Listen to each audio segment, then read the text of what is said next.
Hey everyone, it's Marco again, coming at you for another Guild Wars 2 video. This time we're going to talk about the plan. And this is how you're going to make a lot of gold in Guild Wars 2. It's how I've been making a lot of gold. A couple people on the forums have done this. And honestly, it's not that difficult, but it does require a little bit of experience, a little bit of foresight, which you can learn. Okay, and I'm going to teach you how to get to that point, which is why it's the plan. You're going to put into action, but I'm going to help you build it at first, okay? So the plan. If you've been following the blog for some time, you've seen, damn, this is a gold guide, that post I did showing how to flip. Flipping is all about instant gratification in that post. We're finding markets that are right now going to flip for a profit. I overcut the buy order so I get it quickly, then I undercut the sell order so I get the money back quickly. And within an hour, we flipped an item for profit. That is not what I'm talking about here, okay? But the general idea is the same. We want to buy and sell for a profit, okay? So in order for that to happen, this has to be greater than that, right? And it has to be greater than that plus a fee. So let's start this over. Profit equals what we buy it for plus fees. I'm sorry, stupid me. Your sales minus buy plus fees. Okay? That's your profit. Very simple mathematical equation. It's not hard. How we get here, though, how we get the most profit, and this is where the plan comes in, you need to identify markets that when you look at the time and the price, they look like this. Okay? And in a day may only encompass something like this, where it's up one day, down at the end, up, down, something like this. And this is where you can't just rely on instant gratification. You can't just overcut the buy order, undercut the sell order, and make money in one day. This is long-term stuff. You do not want it to look like just random crap, okay? You want it to zig and zag in a predictable fashion. In a lot of cases, that is a week-long pattern. Now remember, Guild Wars 2 is global. So there's people on all the time. There's different groups on at different times, but most of the time, it's pretty consistent. People are on more towards the evenings in the US, you know, but then on the other side of the world, their evenings at a different time. So people are on basically all the time, okay? But there are weekly patterns because the work week is generally the same all across the world, okay? The weekends, though they may start earlier in some places, generally the price goes up. So Friday in the US, the price will go up because of what's happening there as well as in other parts of the world. So you have like this week-long pattern. So this may be, I'm sorry I did that bad. Get rid of this. This may be a week, okay? So like start of the week, towards the end of the week, start of next week. Okay, this pattern. So how do we take advantage of this? Well, you're going to want to buy at the top and sell at the bottom, right? No, it's not that easy. You can identify these peaks based on the walls that form. Now I want you to take a look at copper. Okay, copper ore. You'll see it'll say something like 10, 9, 8, and they'll be like 60,000, 20,000, 120,000. I'm exaggerating here, but I'm not exaggerating that much for the buy orders, okay? And the sell orders will be something like 11, 10, 9, and similar numbers. But you'll notice there's like this big number, okay, at the top.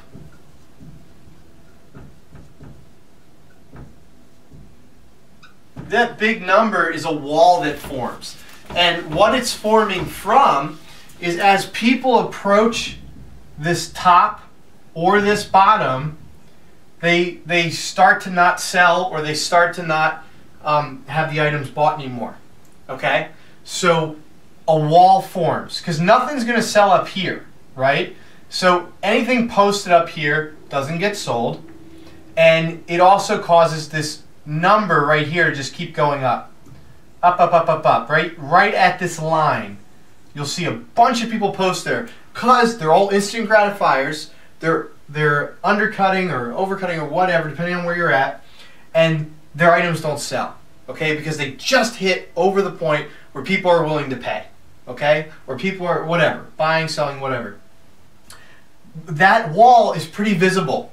And usually it's not one price, especially with things like unidentified dies. You'll see like 1 order, 15 orders, 20 orders, and all of a sudden you'll see 250, 1,000, 800, 600, 250. And it'll be like this collective wall of 1 copper difference, all right? And that's basically the wall. So you look for that. Now if you see 250, 1, 15, 20, 250, 1, 15, 20, that's not a wall, okay? That's just a random person putting 250 in there. But if you start seeing much higher numbers all clustered together, that's either up here or down here. So you don't want to price at that wall, or you want to price under it, and you want to price just under it.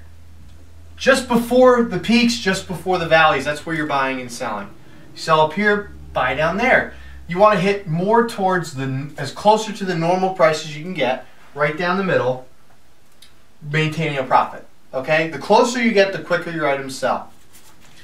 Now, with unidentified dies, I made a post about that and people went nuts with it, and they created a little wall right at the middle point of where I said I like to play. I said I like to play at around 13.5 silver. Guess where the wall was when I logged in that afternoon? Right there, all around it. All the way from 13 to 14 were hundreds of thousands of buy orders that had just appeared that were not there before. Now that I think I said it on a Thursday, and then the Friday, the next day, when the price started to spike, that's where all the buy orders were, and the price was up to 17, 18 silver. So these buy orders weren't being fulfilled because the buy order had gone up to like 14 something, so it was past this, and they all just sat there. On Monday, as the price goes back down, these buy orders will all get eaten up. Maybe not all of them, but a good chunk of them. And then the following weekend, the price will go back up to 17, 18 silver, and they'll be able to sell their auctions. Hopefully they wait that long.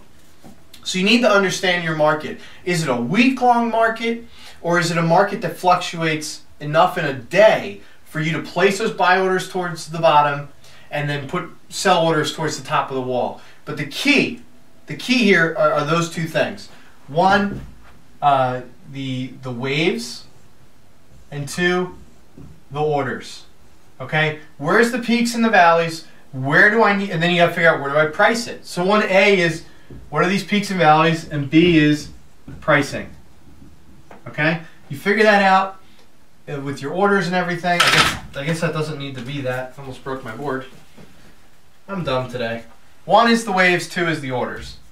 That's all you need to do. Maybe I blew this up too much. I hope that I explained enough of the details, I didn't confuse too many people, that now you understand we're not just overcutting and undercutting here, okay? There's a very, what's the word? You want to be methodical about this. That's the word. You just want to be methodical. Take your time with it. Find those peaks and valleys. But more importantly, you need to track these prices. Now you can go to GuildWars2Spidey.com and look up these prices and find the markets that are constantly weaving. And you also want to, and now remember that those prices on that site, they're not down to the minute, okay? So they're not picking up all the spikes, but it gives you a general idea. What you need to do, log in the morning when you wake up, log in before you go to bed, and just check the prices on maybe 10 items max, and jot down the values, okay? And look for those walls. See if the wall remains consistent, because that's key. If they remain consistent, you can pretty much put your buy and sell orders with great confidence, know they're going to sell, know they're going to be bought. It's pretty easy. With unidentified dies, I'm making a decent amount of gold every single week because I know Friday they jump, Monday they drop. Easy pickings for me. Now I'm not going to the bottom or the top of these peaks and valleys. I'm going right a little bit under there because I know they'll eventually all get bought or eventually all be sold. You have to be willing to have your money sit, okay? And if you're used to the hourly flipping that I've taught you in the past, you're going to get antsy and you're not going to want to do that. So get a good grip on the markets, understand how high and low they go, and then you won't be as nervous and you'll be more willing to wait it out, knowing that eventually you'll get purchased. And you'll make better decisions in terms of how much you're going to buy and sell at one time. So that's the plan. I am releasing a post that's going to have 50 markets which you can do this with. It's on the blog, and by the time you see this, it's also been on the forum. Get on the forum, everybody, because I will be posting in advance tips and tricks that I want the forum users to get to use first, and then I'll use those tips and tricks as teaching tools on the blog. So if you really want the best possible experience, the best heads up on the things I'm thinking about right now, you need to get on that forum. And you'll also see what all the other people there are thinking about, and there's some great ideas being shared, even as I speak right now. So all right, good luck and have fun, everyone. Until next time.